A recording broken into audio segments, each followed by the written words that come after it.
Schwab Asset Management is proud to support the Inside ETFs podcast. As one of the nation's largest ETF providers, Schwab Asset Management offers insights and perspectives that can help advisors build on their ETF expertise. Did you know that more millennials are choosing ETFs as their investment vehicle of choice? Or that many investors plan to increase their allocation to fixed income, smart beta, and actively managed ETFs?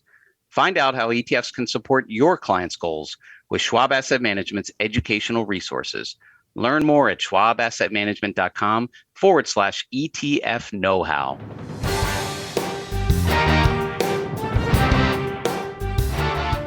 Hello and welcome to Inside ETFs, the podcast where we bring the latest and greatest ETF industry perspectives directly to you through in-depth conversations with key thought leaders from across the ETF ecosystem. I'm your host, Douglas Yones, the head of exchange-traded products at the New York Stock Exchange, the home of ETFs. Now, today I am joined by Noel Archard. Noel is the global head of ETFs and portfolio solutions at AB. Prior to joining AB earlier this year, he worked in a variety of executive roles at State Street Global Advisors, BlackRock, the Vanguard Group, very much considered an industry veteran of ETFs and well known across our industry. Noel holds a BS in journalism from Northwestern University. He is a CFA charter holder and a multi-time Ironman finisher. Noel, thank you so much for being here today. Doug, thank you, or Douglas, thank you very much. I appreciate the invitation.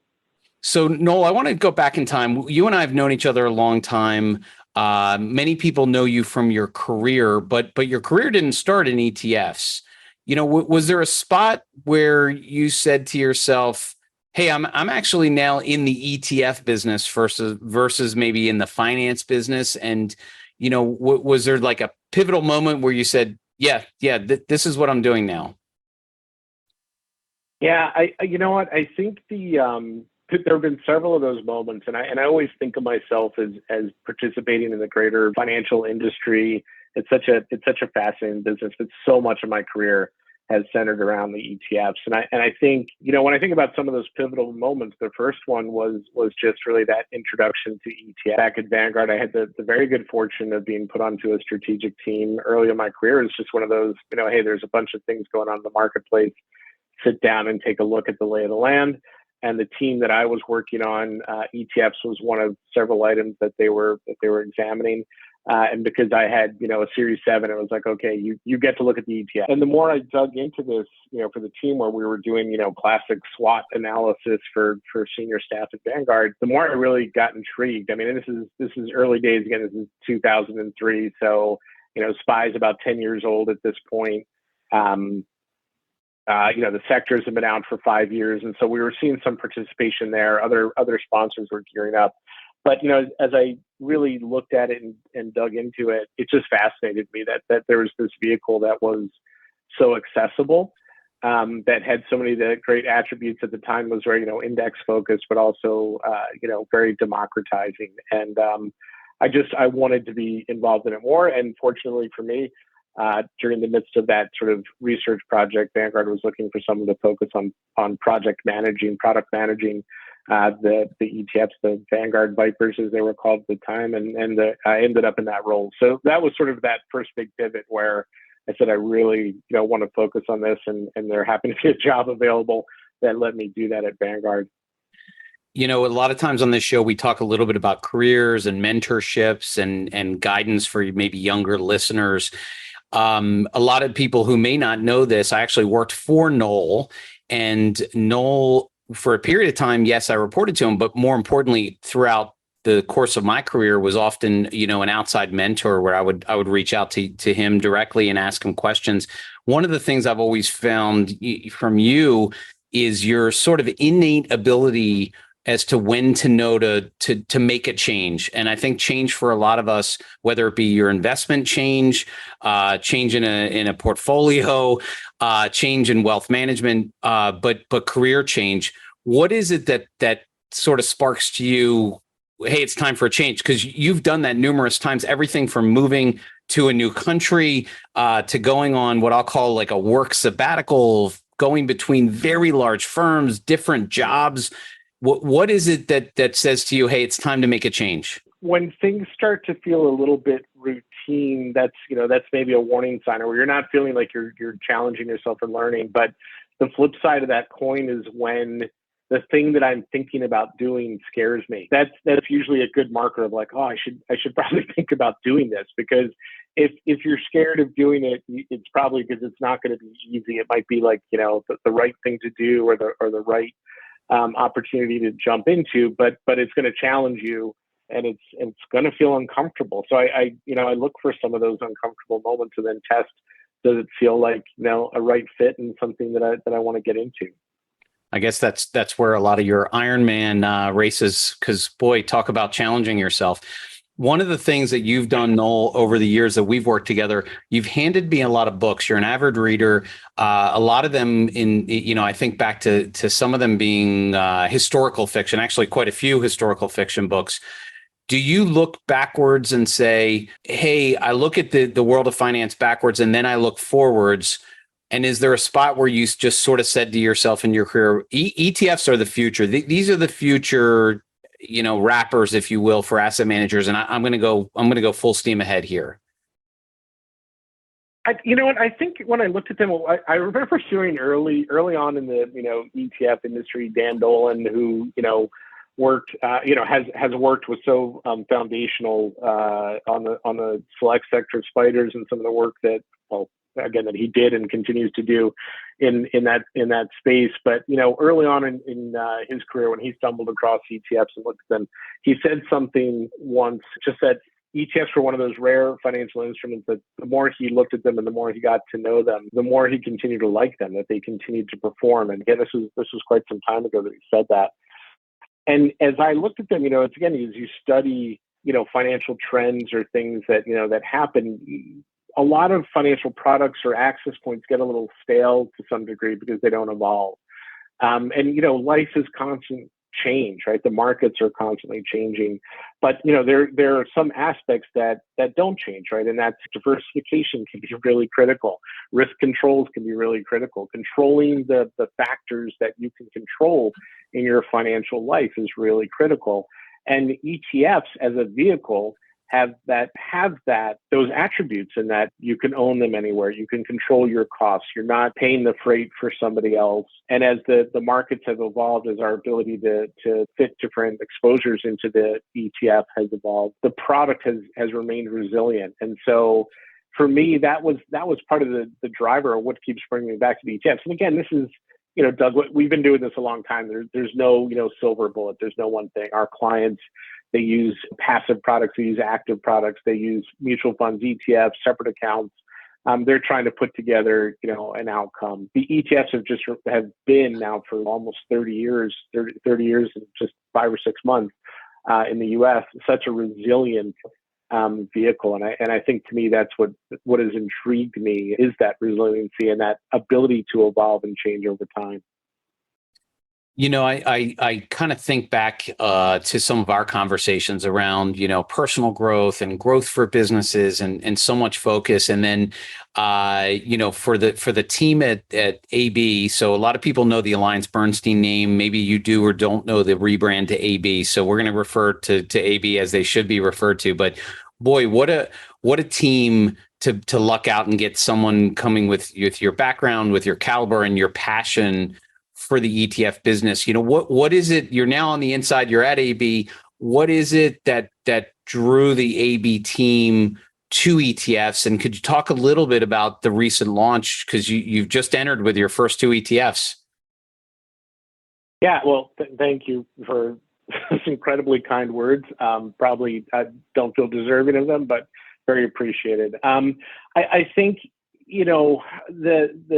it was a journey, and I think for a lot of the managers in the active space, for a lot of years there was almost a reaction of like, all right, well, ETFs are growing, they're more of a beta vehicle. Is that something to engage in, not engage in? There's a pretty, what I would call the inside baseball part of the story that a lot of folks don't necessarily talk about, but the ETF rule coming to be 3 years ago, or just around 3 years ago, was such an important factor to bring new entrants into this marketplace, because before then, the ETFs went through this exemptive relief process with the SEC, which was, it took a big toll on the sponsors, took a big toll, frankly, on the SEC because, again, not to get into the weeds, but, every one of those applications had to be gone through to make sure that nothing had been inadvertently, dropped into it that would be harmful to the industry. And so, and it created a disparity amongst competitors, right? Things that one company had exemptive relief for because it was granted 15 years ago might not have been granted to a company applying 7 years ago. So you had an inconsistent infrastructure to some degree on how the ETFs operated. And so the SEC, through a lot of diligence and hard work, came together with an ETF rule that created an even playing field. And I think that was a really critical juncture in the next phase of the life of the ETF. And, for AB, that took down, a barrier to entry, which was just going through that exemptive process, investing all that time, and then maybe not getting the relief that you wanted or the ability to run the funds in the way that you wanted to. So I think having that even playing field was a big marker. I think the operating committee at AB spent some time thinking about 2 or 3 pretty significant strategic initiatives a year or so back, 2 years back, and saying, it's time to commit. This is, they were coming from a place of strength. The flows at the firm have been quite strong into other vehicles, and so this was just viewed as, another opportunity to take some of their best thinking and put it into a vehicle that has a lot of factors that were attractive to the clients who use our strategy. So I joined in February. I think it was the end of week 2. we had a list of 20 or so ideas that were floating around that we wanted to get into sort of shape to present to the board, because you're standing up a whole new range. There's a lot of legal work that goes into it. So we were trying to get a tight couple of offerings that we would start with. The firm is definitely multi-asset and global. So we had a lot of, those 20 spanned, every concept out there. But as we looked at the year, we thought we wanted to do something where our portfolio managers, traders, sales teams, marketers, had a comfort level or a deep knowledge. And so we looked at both our taxable and non-taxable fixed income offerings. We focused on the short end of the curve because in February, we're like, it's probably going to be a volatile year and probably see some interest rate increases. And that obviously showed up on steroids, come from March on. So we're pretty happy. We launched a ultra short income product that trades under the ticker YEAR. And then we launched a tax aware short duration municipal product that trades under the ticker TAFI. We launched those just about a week ago. Yeah. And, if you're a listener of this podcast or you follow the New York Stock Exchange, the growth of ETFs has just been tremendous. Last year, 55 brand new asset managers came into the ETF industry. This year, we will beat that number. AB joining the ranks of new asset managers. But the team there, has a lot of really deep technical capabilities. I think about the work we did with Julie and Casey for many years as you scoped out the market. You've joined Anita Rausch, longtime industry veteran. So you've got this really high power team, and you're bringing in the AB group that is for a long time really demonstrated effectiveness, both managing money and also working with advisors. You launch your first two ETFs. You mentioned them, TAFI, TAFI, YEAR, YEAR. Could you go a little deeper? Why those two in the midst of this volatility, in the midst of rising interest rates, as you said, February, you're looking at the market. Why did those two strategies make the most sense as being the flagship ETFs? Yeah, so for the tax aware product TAFI, that was really going down to that. As we thought about or as we think about what we want to do with our ETF program, it didn't really make sense to me to say we're going to throw out 20 ETFs that will cover the style box and the yield curve and the curve, and we're going to go out to the marketplace and say, okay, now build your whole portfolio with AB ETFs. Like that really didn't feel like a good use of energy or time. Maybe one day that's the approach, but again, there's so many different ways to look at this marketplace. So what we wanted to do was find products that really either complement what we do and make for a better investor outcome, or fill a product gap that might complement what someone else does or what a client need might be. So in the case of municipals, We have a very large book of municipal separate accounts. And, despite sort of, many people say to their advisors or say to themselves, not going to really need to touch the account this year. I'm investing for the long term. Life happens. And then there's liquidity events within the portfolio. And so we were seeing this, these small trades going off in the separate account space, in the municipal arena. And, this can be fairly costly. If you're talking about, rebalancing, just selling 25, 50 grand of a, 100 grand of a muni position, the odd lot cost can add up. And so, as we looked at that, having a large book of muni separate accounts, and knowing that other clients have those types of exposure, coming out with a short duration muni product where we could take all of the expertise we have in managing munis. We put a tax aware strategy out there so that we could blend in taxable exposures, treasury exposures. If the after tax returns looks better than what the higher rated munis would look like, but it's always going to be at least 80% municipal exposure. But we have a team that just does this all the time and does it really, really well. And we have a tech stack for our traders that really allows us to pull through the liquidity in the muni market. So for us, this was a natural, if you bundled a short duration taxable or tax aware product, it becomes a really nice complement to clients who maybe just want to have a 5 or 10% liquidity sleeve on the side of their SMA or even their fund exposure or their, whatever it might be, so that, should they need to, they have a more cost-effective way of managing liquidity needs within their portfolio, or for those investors who just want a short duration exposure to the muni market with a little bit of yield potential through our tax-aware strategy. So it works as a standalone, and it works really well as a complementary vehicle to products that our clients already use. So that's the way we're trying to think about this is, who's that first buyer, who's that secondary buyer, who's the tertiary buyer as we're coming to market with the products. Yeah, and as a reminder, you can find out a lot of information about TAFI, about YEAR, AB's lineup, and really every ETF listed in the U.S. at the website etfcentral.com. That's a new website for the industry, and it's got a fantastic ETF screener. Noel, I want to talk about the markets for 2022, right? The Fed was out today with their latest interest rate increase. What do you see as the biggest challenges for the remainder of this year, and how can advisors really manage, to their risk in really the best way? Yeah, I mean, it's a tough year, right? We've had this sort of you talk about recency bias when you have a decade of sort of this growth profile that we've experienced and easy credit. This year is markedly different, and I think where the challenge is, where most people are feeling the challenge is this balancing act that the Fed and other central banks are doing between they need to tamp down on inflation. That's the core focus that they have, and obviously, as you said, we saw another pretty hefty rate increase today, and good potential that this won't be the last one for the year. But counter that against a whole bunch of people who are sitting there saying, okay, when does it go too far? When does this suddenly snap back and the concern goes from inflation into a recessionary period? People that will argue that that inflation will naturally curve. You don't have to keep raising rates, and others that are like, no, absolutely fight inflation. So you've got some really divergent views in the marketplace right now. And that presents a challenge. I think, on some levels, though, as always, it presents an opportunity. When you have markets like this, I know, a lot of our advisors always, looking at this in a way of this is the time to reach out.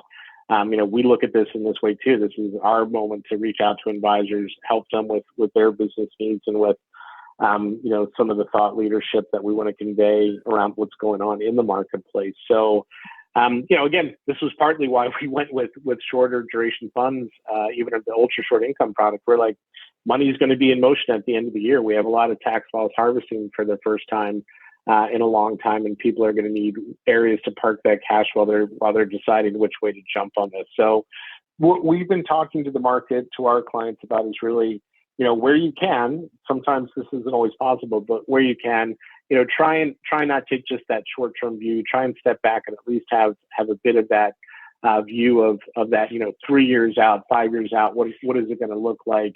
And looking out, if you think about 3 years out, suddenly thinking about, quality factors is of interest, thinking about how to engage in the growth market, but with a quality overlay, companies that might help weather the storm, a little bit better. Looking at things like the high yield market also can be interesting, just given relative valuations to where the market is today. So there's still a lot of opportunities out there, but you have to a little bit, get comfortable with that short-term choppiness in order to get to those intermediate gains. Yeah, let's stay on that topic. Anyone who knows me, I can't help it. I'm the ultimate optimist. Do you look at the markets now? Does your team look at the markets and say, hey, there's actually some opportunity here? And, do your ETFs plug into that? Well, certainly. I mean, it's pretty remarkable. The ultra short, income space, yielding over 3.5%, in where, think about where we were a year ago, where you couldn't earn anything in the short end of the curve. So, it's always uncomfortable when you go through these rate adjustments, but on the plus side, some of the fixed income on the short end of the curve is generating some nice returns. As I said, high yield can still look interesting for those with the risk appetite for that, given relative yields in that space. So, and for sure in the muni space, part of our thinking there is, for a big chunk, of the clients and for a good portion of their portfolio, obviously being sensitive to your after-tax returns is really important. That goes back to controlling what you can control.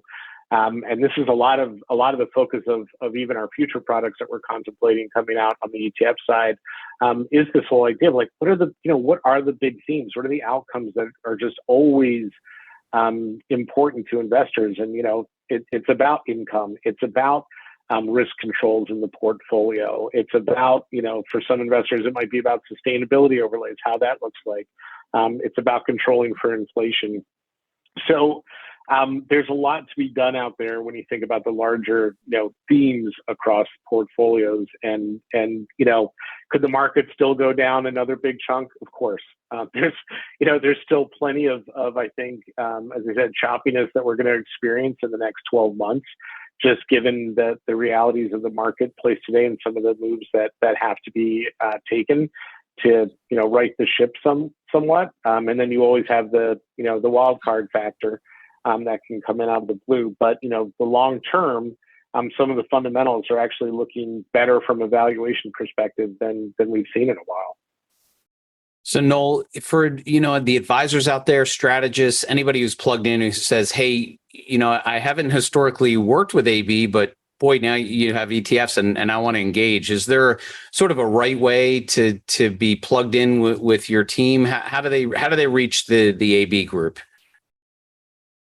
Yeah, I mean, there's obviously all the normal ways. The website is a good conduit. We'll have a lot of the information, and I think importantly, we've packaged sort of the ETF landing page lives within all the other products, because from my view, really important in this day and age that an ETF offering be as integrated as possible across the complex. And so we're not really looking at the ETFs as just something that's out there doing their own thing. We want it to fit against that larger advisor experience with AB. And I think, what we make available to advisors, other ways that they can interact with us, that's really important.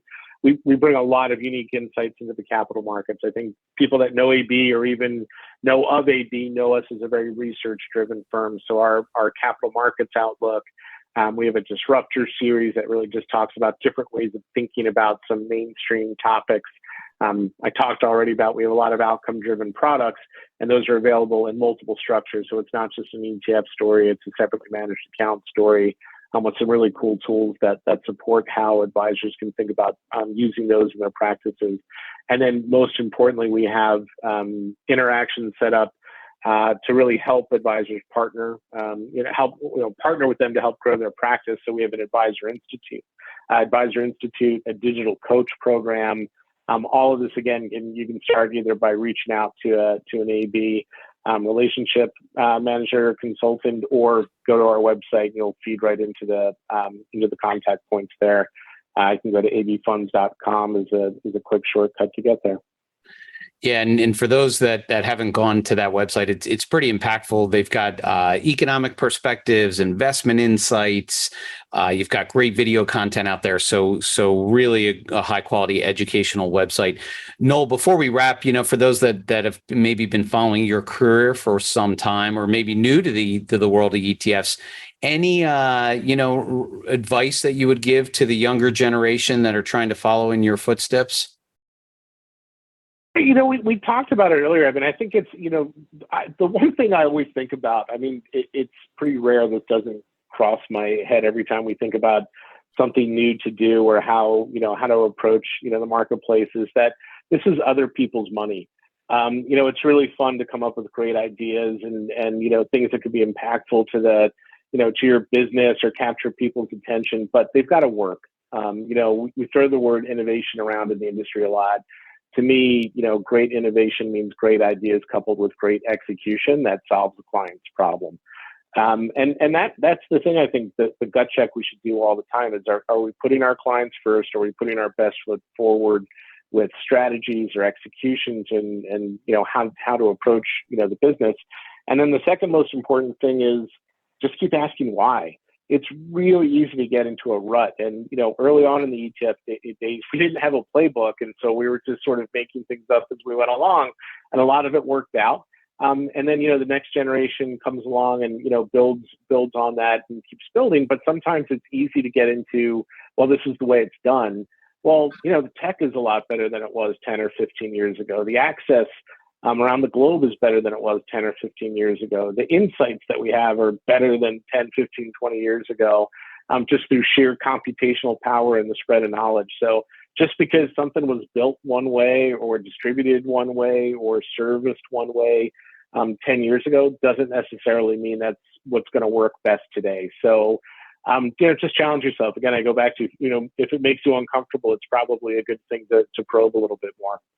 I love it. Put your best foot forward, coming from an Ironman athlete. Now, that is a wrap on this edition of the Inside ETFs podcast. As a reminder, you can find this episode as well as many other episodes of the Inside ETF podcast on the New York Stock Exchange's website, homeofetfs.com. I want to thank you again, Noel, for being here to share your insights. Stay tuned for upcoming episodes featuring thought leaders from across the ETF ecosystem. I'm Douglas Yones, head of exchange traded funds at the New York Stock Exchange, the home of ETFs.